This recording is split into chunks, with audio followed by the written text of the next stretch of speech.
mang bolsa hilehina kisak teina gomet ke hau kisain nanung ta pasyan nangon dolowi zule sa sunga tut koli hong bol pa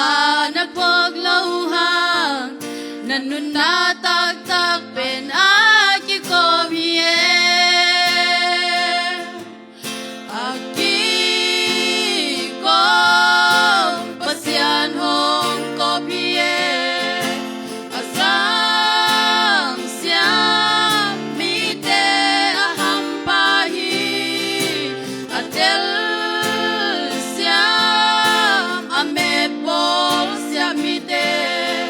Abraham tu pa te kwambang wadingi sen bang bolsa hilei nunna kisak teina ngomet ke pil kisaim boy bintang tampi na de yal zongi akikom na nunna tak anei panong lang ni cha napil na siyam nating lay amang tang di akti kong pasyan hong kopie asang siyam mite aham pahi atel siyam amed bol siyam mite Abraham tu pa te kwambang wadingi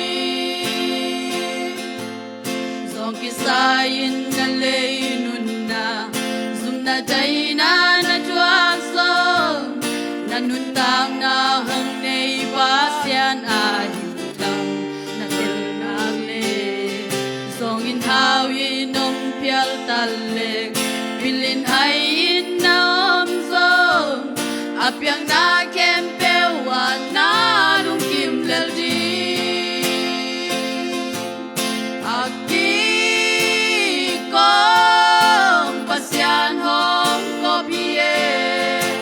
Asam siyam mite aham pahi Atel siyam amepol siyam mite Abraham pa te kwambang wadingi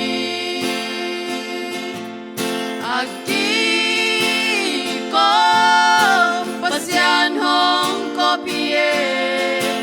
asam siyam mite aham pahi atel siyam amepol siyam mite Abraham pa te kwambang wadingi Abraham tu pa te kwambang